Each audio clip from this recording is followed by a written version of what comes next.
Tracy Sabol tonight on EWTN News Nightly. High-stakes meeting. Congressional leaders visit the White House to discuss Ukraine, Israel, and how to avoid a government shutdown. Headed to Alabama. What the Secretary of Health and Human Services is saying about the recent ruling on the personhood of frozen embryos. Idol controversy. Pushback at the University of Houston amid the unveiling of a statue supporting abortion. And path to hope. Hundreds of Christian students hold a rally in the Holy Land. These stories and more tonight. From EWTN, the Global Catholic Network, this is EWTN News Nightly. Thank you for being with us on the Feast of St. Gregory of Narek. Our top story tonight, President Joe Biden hosts a critical meeting at the White House that could determine future funding for the wars in Ukraine and the Middle East. He invited the top 4 leaders of Congress to the Oval Office. The Senate already passed a $95 billion national security package, and now the world watches to see if House lawmakers will follow suit.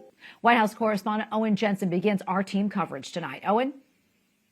Tracy, good evening to you. As President Joe Biden welcomed the 4 lawmakers to the Oval Office, he told them, quote, "I think the consequences of inaction every day in Ukraine are dire," end quote. In addition to the national security package the president has been pressing hard for, also on the docket, money to keep the U.S. government up and running.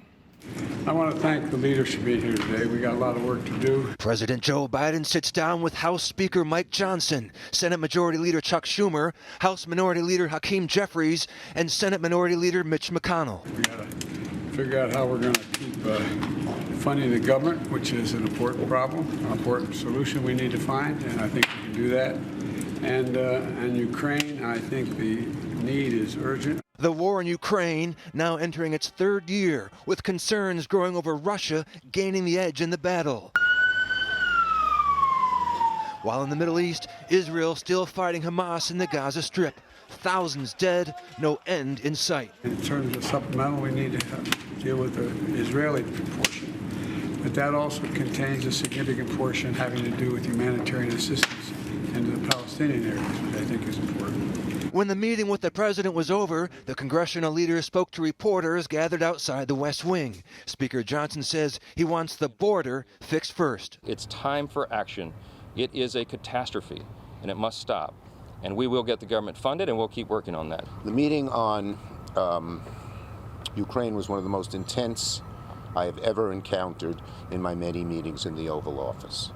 And so we said to the Speaker, get it done. Later in the White House briefing, the Speaker has to decide exactly what he wants to do here and then move out. He says he wants to act in a timely fashion on Ukraine. Well, let's go. Let's get them what they need. And the president is more than willing to have discussions about the border. Also tonight, a debate over $300 billion in frozen Russian assets. Treasury Secretary Janet Yellen saying today she supports liquidating those assets and using them for Ukraine's long-term reconstruction. At the White House, Owen Jensen, EWTN News Nightly.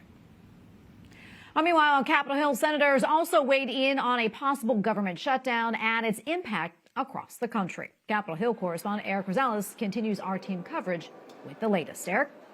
Well, good evening, Tracy. Yes, senators were briefed about the White House meeting during their party luncheons, and all eyes are on Congress to pass something, either a continuing resolution or some sort of a funding bill to avoid a partial government shutdown. As we know, Friday night is the deadline, affecting about 25% of the government's operations. The Speaker was optimistic that they'll be able to move forward first with the 4 bills.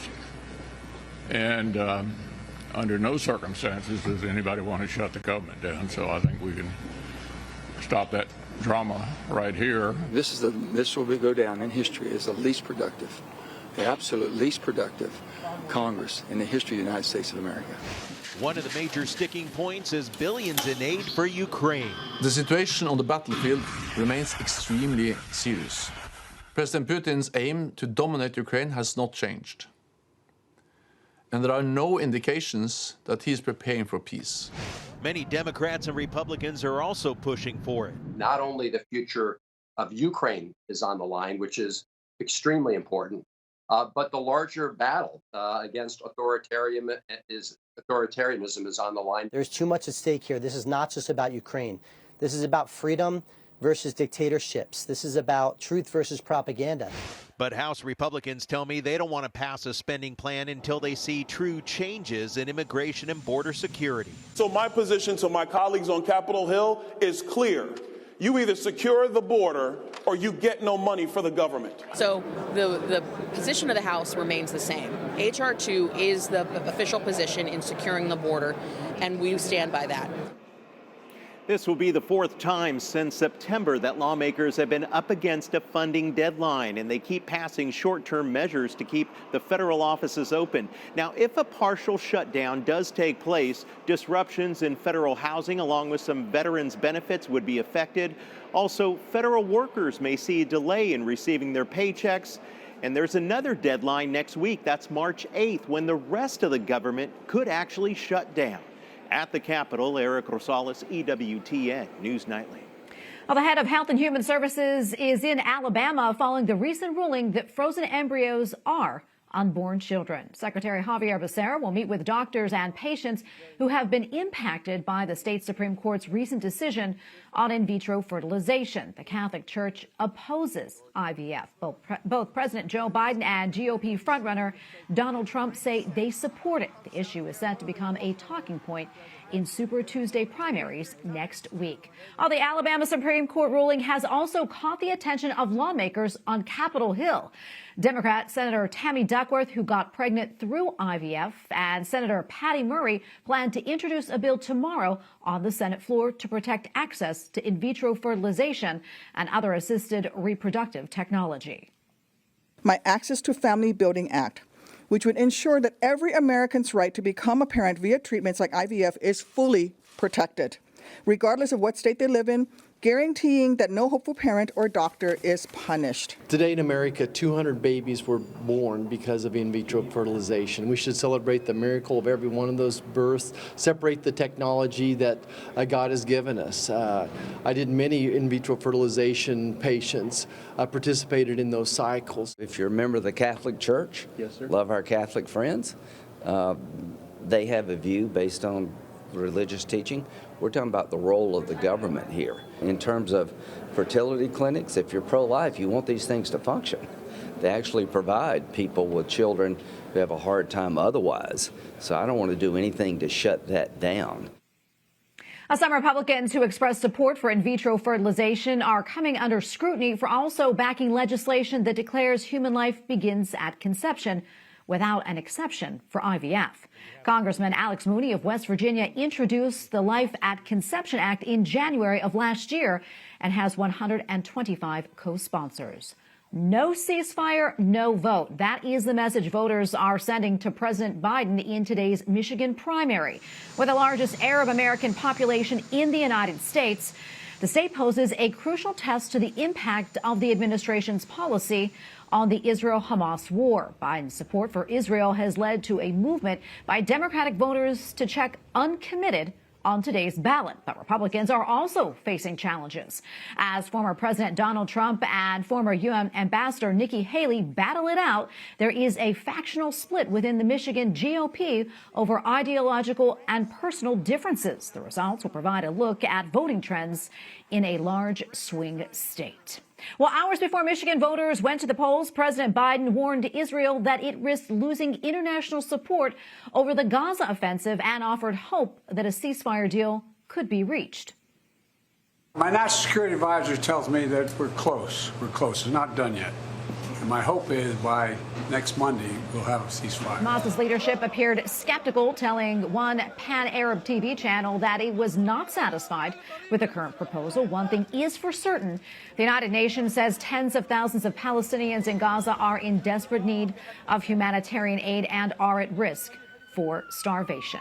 And we have a lot more still to come here on EWTN News Nightly, including speaking out against hatred. The Holy Father reacts to violence in West Africa and reaction to a controversial statue on a Texas college campus.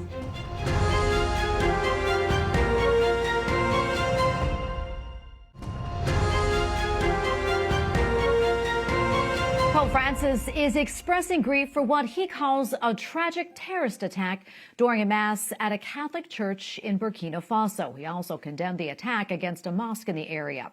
The Holy Father says that he prays for the souls of the deceased and that hatred is not the solution to conflicts. Burkina Faso is a Muslim-majority country ruled by a military junta. In the past 3 years, it has seen an increase in attacks on religious groups. Here to explain the situation and more is Brett Bruin, president of the Global Situation Room. Brett, good to be with you as always. So what more can you tell us about these horrific attacks in Burkina Faso over the past 48 hours? Well, look, the Sahel in West Africa has witnessed just an increasing amount of political instability, as well as obviously security instability. And that, as recent events in Burkina Faso show, has created a very dangerous, a very difficult situation. And this is only going to worsen if there is no intervention, if there is not more of a robust action. There have been efforts both by regional groups such as the Economic Community of West African States, ECOWAS, but what we've also seen from a number of these regimes that have seized power is that they are not bending to their neighbors' pleas for addressing some of the both democratic as well as security issues. So at the moment, this situation is likely only to worsen. Brett, you know this region well. What's at play here? What do you think is fueling these attacks and all of this violence? Well, several factors. One, you have indigenous groups that have had differences with political power in these respective countries, but that has been exacerbated by interventions, namely from the likes of Russia and Russian-backed groups, mercenaries, but also we have seen extremist groups from Boko Haram in Nigeria through to formerly Al-Qaeda and other ISIS-aligned movements that have operated in this space. And the political vacuum and the political upheaval in a lot of these countries allows those groups to gain even more power. And quite frankly, the world, the United States, has taken its eye off of the region. It has not been a top priority during COVID and the pandemic, but also obviously with wars in Ukraine, Israel and Gaza right now, as well as the threat of conflict over Taiwan. Burkina Faso, along with some other neighboring countries, left ECOWAS, the Economic Community of Western African States, recently. For those who are not familiar, Brett, tell us what led to that break and why that was significant. Well, there was a push by the countries of West Africa who are members of this regional body. It's like the European Union, and they were trying to restore constitutional order to Burkina Faso after a coup. And they've done this in a number of different countries. But what we have unusually seen in the case of Burkina Faso is this pushback, saying that we're not going to cede to the regional organization's demands for returning to constitutional order. We're going to ignore them. And in fact, we're going to boot out a number of countries, international organizations. So this really has opened up a whole new chapter in how African countries are responding to international pressure. And it obviously comes with a lot of consequences. Brett, before I let you go, I want to go back here to the United States. President Biden met with congressional leaders today to try and push the multi-billion-dollar national security package over the finish line. That said, how important is this aid to our allies, including Ukraine, Israel, and Taiwan? And do you think this deal will get done?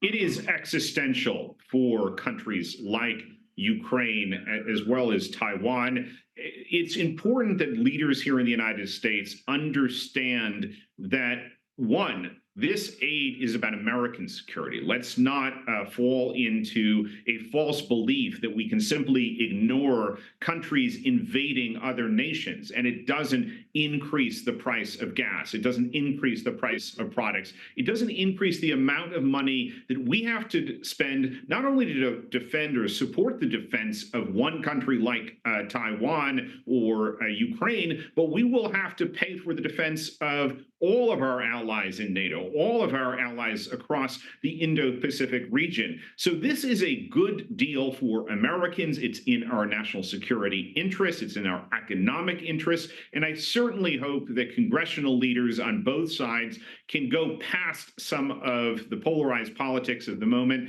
and get this done for the United States and our national security. All right, we're going to leave it right there. Brett, thank you so much for your time and for your insights. Always appreciate it. Thanks for having me on. Up next on EWTN News Nightly, Stepping Up, an inspiring event for Christian students in Jerusalem. Plus, the Holy Father reveals his prayer intention for the month of March.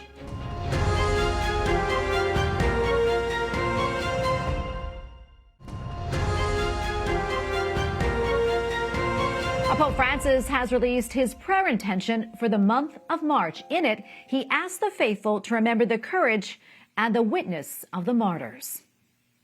Que es un reflejo de la iglesia de hoy. Es la historia de un testimonio de fe poco conocido. In his video, the Holy Father also reminds the faithful that there are more martyrs today than at the beginning of Christianity. For this reason, the Pope requests prayers for them, explaining that a martyr is a Christian who bears witness to the gospel until death, without resorting to violence. Two Catholic schools in the East San Francisco Bay Area will close at the end of the school year. The Diocese of Oakland announced the closures amid concerns about security as well as human trafficking activity in that area. The diocese also cited financial problems and low enrollment. Well, the University of Houston is set to unveil a statue tomorrow that some deem as satanic. The 18-foot tall golden statue was transported to Texas from Madison Square Park in New York City. The artist says that it is in part response to the overturning of Roe versus Wade. Pro-lifers are set to hold a prayer rally tomorrow during the opening ceremony. And joining us now is John Seago, president of Texas Right to Life, the group that organized tomorrow's prayer rally. John, good to be with you today. We appreciate it. First, for those who may not be familiar, tell us more about the statue and why it's being brought to Texas. I mean, specifically the University of Houston.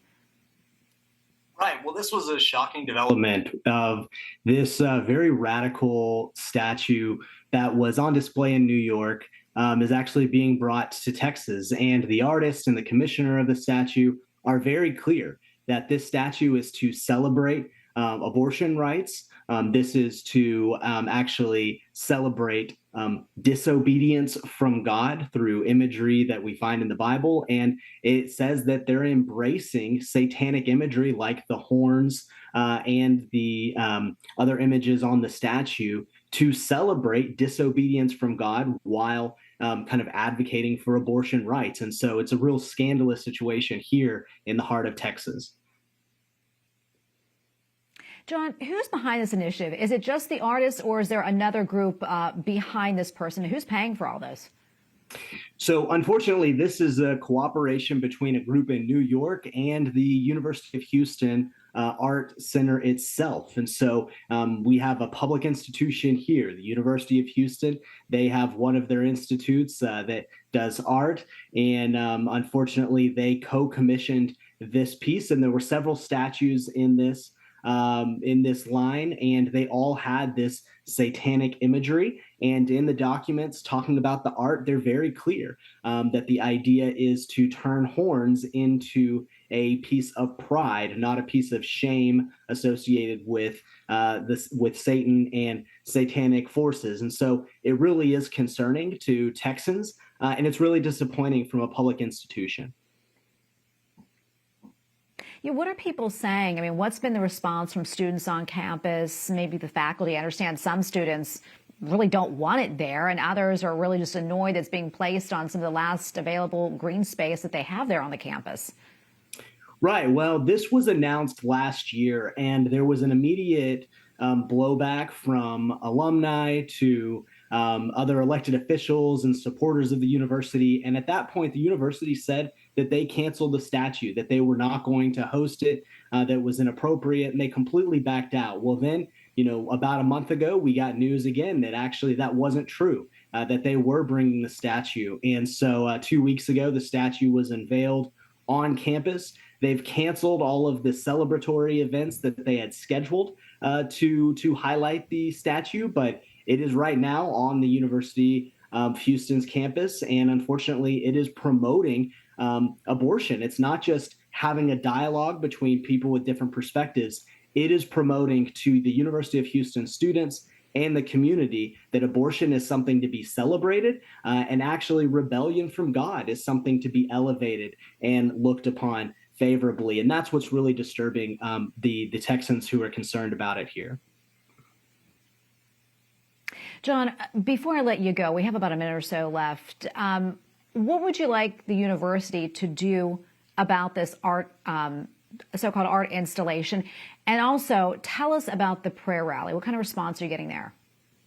Yeah, so we're putting together a rally tomorrow with faith leaders and with nonprofits, organizations that are dedicated to actually serving the University of Houston and the community around the campus. That we have in Texas, we have more to offer than abortion. And the most disappointing thing of this is it shows that the university administrators and leaders really think that that is the best that they have to offer their students. Right now, college students are being targeted by the abortion industry, even in a pro-life state where they're mailing abortion pills directly to students on campus. We want the message to be clear. There are better options. There is support. There are those that are here dedicated to support those students in the community around the university. There's a great pro-life group that is serving students every day. We have more to offer than abortion, and unfortunately, the University of Houston is sending the wrong message with this statue. Well, John, thank you so much for filling us in on all this. We appreciate it. God bless. Yep, thank you. Finally tonight, an inspiring scene in Jerusalem as hundreds of young people hold a rally for peace. The Way of the Cross, a way of peace, features young people and students from Christian schools. A broken statue of Jesus, which was damaged before last year's event, was carried, symbolizing the suffering of our Lord. Taking place following the onset of the Israel-Hamas war, a leader at the walk says the event encourages children to remain steadfast in hope. We thank you for watching tonight. And remember, you can follow us on social media, Facebook, X, and Instagram at EWTN News Nightly. I'm Tracy Sabol. Good night and God bless.